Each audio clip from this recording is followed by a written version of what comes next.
Assalamualaikum warahmatullahi wabarakatuh. Salam sejahtera untuk kita semua dan salam sehat selalu. Berjumpa lagi dengan saya Kang Nur. Di video kali ini saya akan berkisah tentang cerita Nabi. Ya, dia adalah Nabi Ayub alaihissalam. Nah, kisahnya adalah kita bahas tentang penyakit ya. Nah, penderitaan yang dialami oleh Nabi Ayub alaihissalam itu membuat istrinya pergi meninggalkan beliau. Ya. Padahal istri beliau ini termasuk salah satu orang yang taat, ya, salehah, dan senantiasa berbakti kepada Nabi Ayub alaihissalam. Nah, namun ketika godaan setan dan caci maki serta penghinaan yang dilontarkan para tetangganya, ya, istri Nabi Ayub ini pun akhirnya meninggalkan Nabi Ayub dalam keadaan sakit, ya, dalam keadaan penderitaan itu tadi. Nah, sepeninggal istrinya ini tadi, kemudian Nabi Ayub hidup dalam kesendirian. Ya, Nabi Ayub ini senantiasa sabar dan memohon petunjuk pada Allah Subhanahu wa taala agar diberi kesembuhan. Nah, doanya dikabul. Ya, doanya dikabulkan oleh Allah. Allah memerintahkan Nabi Ayub agar menghentakkan kakinya ke bumi sehingga air itu keluar. Ya. Dengar air itu, ia mandi dan minum. Nah, ada satu riwayat, ya, hentakanlah kakimu. Inilah air yang sejuk untuk mandi dan minum. Ya, ini sumber dari Quran surat Sad, ya. Muhammad Mustafa Al-Maraghi dalam tafsirnya Al-Maraghi menjelaskan ayat tersebut menunjukkan makna bahwa penyakit yang diderita Nabi Ayub alaihissalam sejenis penyakit kulit yang tidak menular, ya, yang tidak menular. Nah, sejenis penyakit gatal atau sejenisnya yang membuatnya menderita tetapi tidak menyebabkan kematian. Nah, pengertian air di sini, ya, kata Al-Maraghi menunjukkan bahwa mata air mengandung unsur medis sehingga menjadi obat, menjadi penyembuh penyakit yang diderita oleh Nabi Ayub alaihissalam ini tadi. Nah, pada hakikatnya air itu senantiasa memberi faedah bagi pengobatan lahiriah dan dapat memberi manfaat pengobatan dengan cara diminum.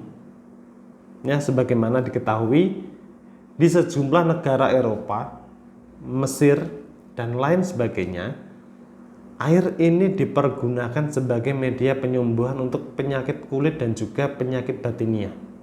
Ya, penyakit batiniah bisa seperti gangguan emosional, kemudian gampang marah, bahkan kalau di Indonesia banyak disebut sebagai gangguan kejiwaan.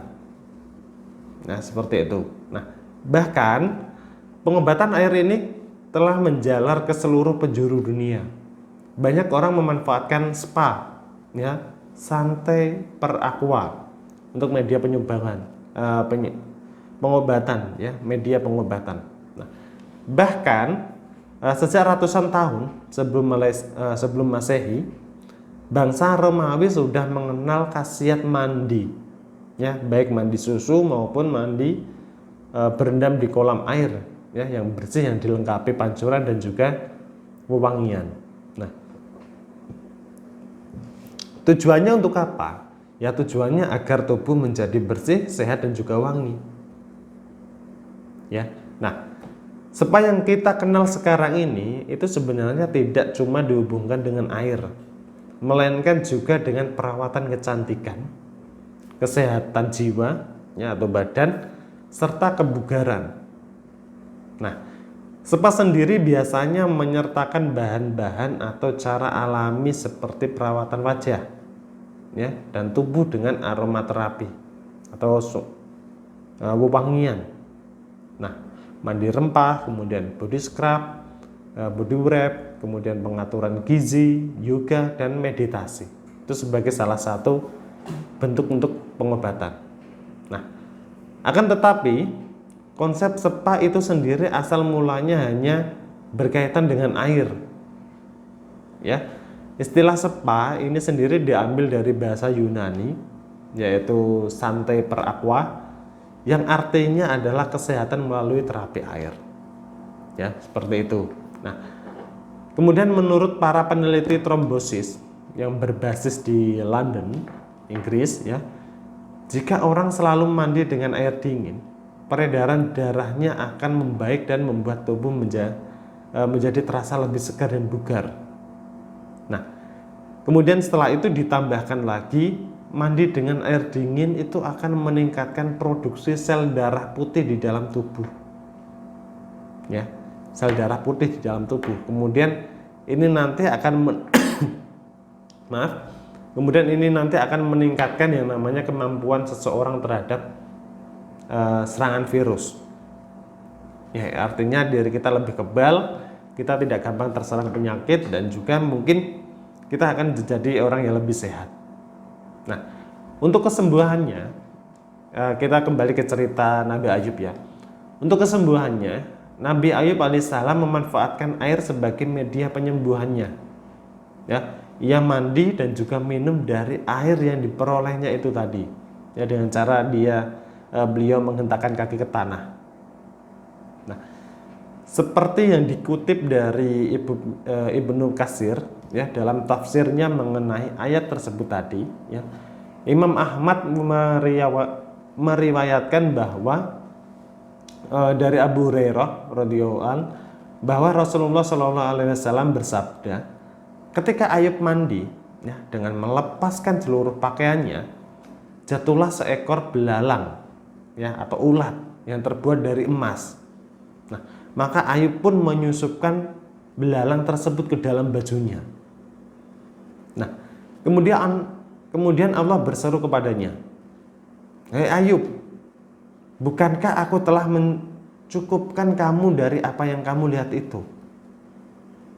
Ya, kemudian Nabi Ayub alaihissalam menjawab, "Tentu saja, wahai Tuhanku, tetapi aku tidak pernah merasa cukup dari berkahmu. Ya, aku tidak pernah merasa cukup dari barokahmu." Nah, ini hadis riwayat dari Bukhari, wallahu alam. Nah, dari tafsir cerita Nabi Ayub ini tadi, bisa saya simpulkan bahwa media pengobatan dari air itu memang sudah ada sejak zaman dulu, sejak zaman Nabi. Nah, dan itu diberkahi oleh Allah Subhanahu wa taala. Nah, itulah tadi cerita singkat mengenai penyakit Nabi Ayub alaihissalam yang bisa disembuhkan hanya dengan mandi air bersih. Ya. Dan mungkin ini bisa menjadi pelajaran untuk kita semua, bahkan bahwa segala bentuk penyakit itu bisa disembuhkan. Tidak ada yang namanya tidak mungkin kalau kita mau berusaha. Nah, dan mungkin itu dulu yang bisa saya sampaikan kali ini. Sekian dari saya. Terima kasih sudah menyimak. Wassalamualaikum warahmatullahi wabarakatuh. Salam sejahtera untuk kita semua.